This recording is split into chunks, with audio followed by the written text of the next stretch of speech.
Dokter Reza, Mas Ali ya, suka susu kan? Dokter Sheila juga ya? Suka banget. Sangat suka. Kalau tadi kita lihat tayangannya, tadi kayaknya semua orang mungkin hampir suka susu. Tapi bener tau nggak nih? Saya mau tanya penonton di sini, suka susu nggak semuanya? Ada yang nggak suka di situ.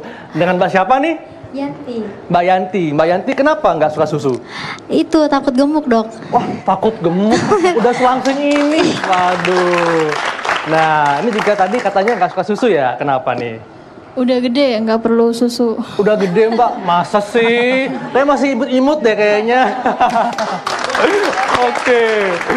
Jadi ada beberapa yang beranggapan kalau misalnya minum susu itu seperti anak kecil ya. Betul. Dan ada juga mitos dan fakta mengenai susu. Iya. Mungkin bisa dijelaskan langsung sama Dokter Raisa nih di Iya. sini. Iya, baiklah kalau yang pertama tadi ya kan mbaknya takut gemuk tuh kalau minum susu. Nah sebenarnya gemuk atau tidak itu dari jumlah kalori harian yang masuk.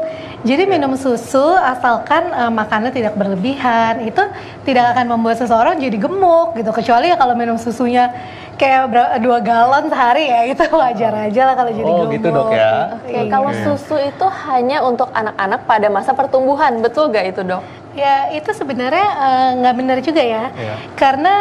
karena gini kalau susu itu sebenarnya bagus untuk semua usia, Iya. karena kandungan dari susu itu sendiri dia mengandung banyak kalsium, vitamin D, terus magnesium, Iya. potasium, vitamin D juga dan vitamin A, vitamin B, jadi banyak sekali Banyak kandungannya. kandungannya Dok ya. Nah, Iya. kalau Mas Ali ini minum susu sejak kapan nih Mas? Sejak kecil dan sampai sekarang masih. Masih, ya. Yang pengen saya tanyakan adalah untuk dewasa nih, bahkan usia seperti usia saya 42 tahun, itu minum susunya bisa berapa kali sih supaya nggak jadi gemuk gitu loh dokter? Iya. Jadi sebenarnya ada batas rekomendasi Ada batas harian. Batas rekomendasi hariannya itu sekitar ada yang bilang 2 sampai 3. Ada juga rekomendasi kalau dari American Heart Association Iya. menyarankan 3 sampai 4 gelas. 3 sampai 14. Iya, oke. jadi kita bisa ambil nilai tengahnya kira-kira Iya. 3 gelas 3 lah per gelas. hari. Itu Nah, masih oke. masih aman berarti, masih Masih aman. aman. Lebih Iya. dari itu baru ya tidak disarankan. Nah, tapi gini Dok, susu ini kan ada yang susu yang full cream sama skim milk Nah. atau Ya, rendah lemak. benar, Nah, ini benar. kalau untuk usia kita nih yang Ya. masih imut-imut, sebaiknya susu yang mana nih, yang full cream kah atau yang skim milk atau rendah lemak? Iya, jadi kita mengenal dulu tiga-tiganya ya. Ini Iya. saya coba jelaskan. Jadi kalau yang full cream itu lemaknya sekitar 3,5% per gelasnya. 3,5% per gelasnya per ya. gelas. Iya. Kalau misalnya yang yang low fat, low fat itu Rendah lemak ya? rendah lemak itu 2%. 2%. Nah kalau yang skim hanya 0,2. Oke. Jadi kalau untuk seusia kita ya Iya. sebaiknya yang skim Skim, karena ya. lemaknya hanya 0,2%. Iya, iya, iya. Oke, baik Dok. Ini mitos atau fakta selanjutnya, susu ini bisa menguatkan tulang.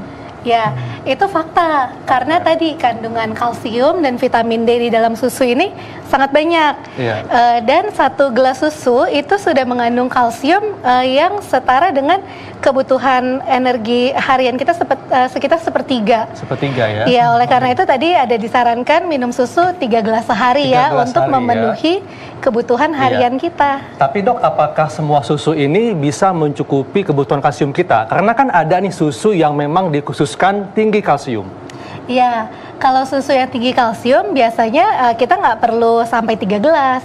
Jadi dengan dosis yang lebih kecil itu sudah mencapai sudah hampir memenuhi kebutuhan kalsium gitu, Dok, hariannya gitu. Nah, ini Dok, ini kan susu kan ada susu cair ya, ada susu bubuk juga. Nah, ada nih mitos di masyarakat yang mengatakan kalau ibu hamil sebaiknya mengkonsumsi susu bubuk. Iya, ini benar atau tidak Dok? Iya, sebenarnya sih itu mitos ya. Mitos ya? Iya, karena baik susu bubuk maupun susu cair itu sebenarnya sama baiknya. Iya. Tapi memang alangkah baiknya lagi kalau sebelum membeli kita lihat lagi nutrition fact-nya dari setiap label susu itu. Iya. Jadi kandungan apa yang terdapat di dalamnya.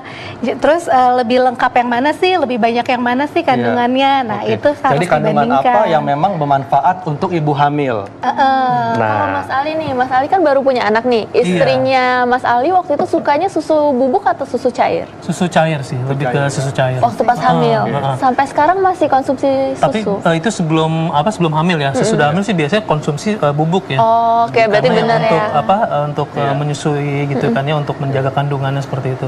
Oh, Lebih ke situ kalau sih. sekarang anaknya udah usia berapa? Sekarang baru 3 hari. Oh, baru 3 hari.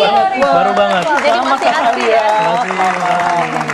Jadi sekarang masih ASI ya, Masih ASI, full ASI sampai betul, dengan betul. 2 tahun. 2 tahun, ya. Oke. Insya Allah. Nah, nanti kalau sudah selesai ASI-nya, rencana mau beralih ke susu cair atau susu bubuk? Kayaknya pengen konsisten di ASI aja Di ya. ASI kalau ya, bisa, oke. seterusnya biar lengkap ya. Lebih lengkap ya, betul. Setuju banget, Mas Ali. Selain itu nih dok, ada mitos berikutnya.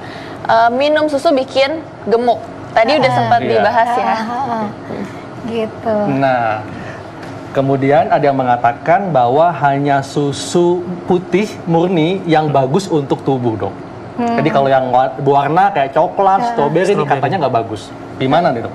Iya, sebenarnya itu juga mitos sih. Mitos, Karena balik lagi kita lihat ke kandungan susu itu sendiri, Iya. baik itu coklat, stroberi atau rasa-rasa lainnya, itu biasanya kandungan gizi tetap sama.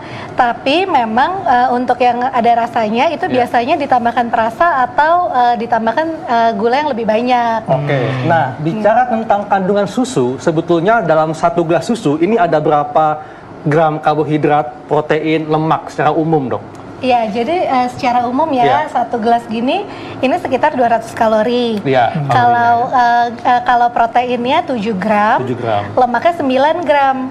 Tapi kalau lemaknya tadi yang skim milk, nah Iya, itu lebih rendah lebih tuh, rendah. mungkin hanya 2 gram. Oke. Jadi sebetulnya memang sangat bermanfaat untuk kesehatan tubuh ya susu Iya. itu ya. Oke. Iya. Oke. Kemudian mitosnya kan nih, Mitos Dok Shell? berikutnya, tidak boleh minum susu berbarengan dengan minum obat. Nah, ini dia. Ya kalau ini fakta nih. Fakta ya? Fakta, karena ada beberapa obat tertentu ya, Iya. terutama antibiotik yang mengandung tetrasiklin, itu tuh dia berkompetisi dengan susu. Kalau masuk ke dalam badan, nanti absorpsinya atau penyerapannya jadi terhambat.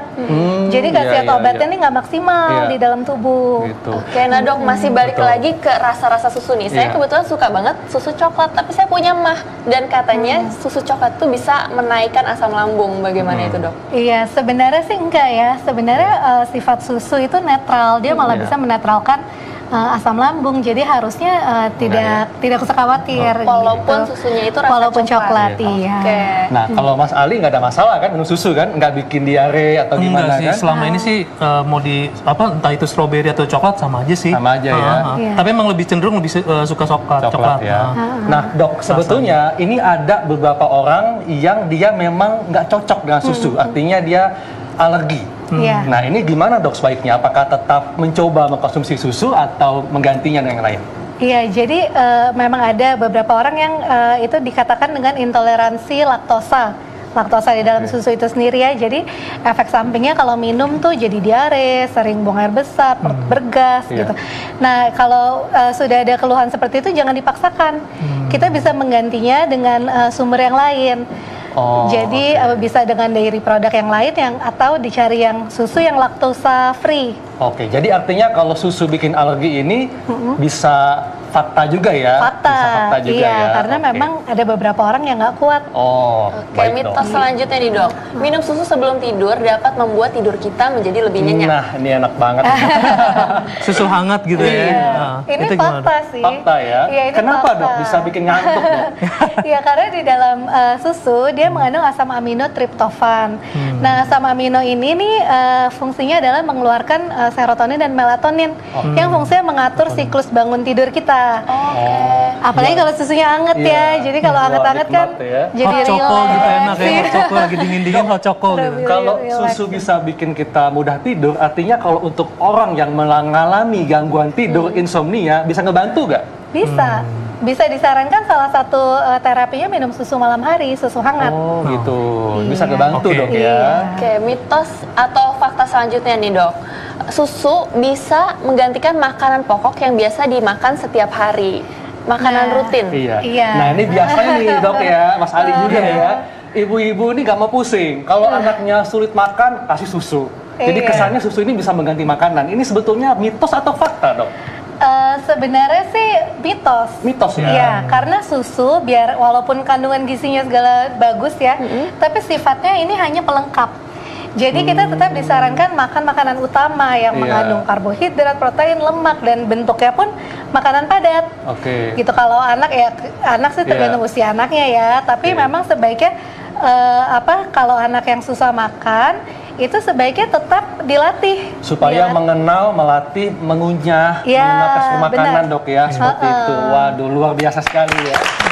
Ya dok, terima kasih untuk penjelasannya, sangat bermanfaat. Nah, Dr. Sheila, Mas Ali ini sekarang kerjanya di mana nih Mas? Kerja kantoran ya? Kerja kantoran juga, syuting juga gitu. Syuting Tapi juga lebih ya? banyak sih di depan laptop kerja Depan kantoran laptop. karena kan bisnis sendiri, bisnis kargo. Jadi bisa dibilang lebih dari 5 jam tuh kalau dalam sehari di depan laptop Oh. gitu. Jadi Nah, apa nih yang itu dirasakan ada Mas? Jadi yang Ali? dirasakan yang pasti tuh di punggung tuh pegal gitu kan. Mungkin pas awalnya saya berusaha untuk posisi sempurna lah ya, seperti ini. Tapi lama-lama kan udah males-malesan kan, entar Iya. belok kiri, kanan gitu kan, terus ntar bongkok gitu. Padahal udah Seperti itu rutin sih. minum susu ya? Udah rutin, Oke. udah rutin. Ini pas banget nih Mas Ali nih. Setelah ini Dr. Sheila kita akan bahas apa dok? Jadi setelah ini kita akan bahas penyakit-penyakit yang sering dialami oleh orang-orang pekerja kantoran. Apalagi yang duduknya seperti Mas Ali nih, suka lebih dari 5 jam dan Iya. suka lama di depan komputer. Jangan kemana-mana, kita akan bahas saat lagi tetap di acara Ayo bersehat.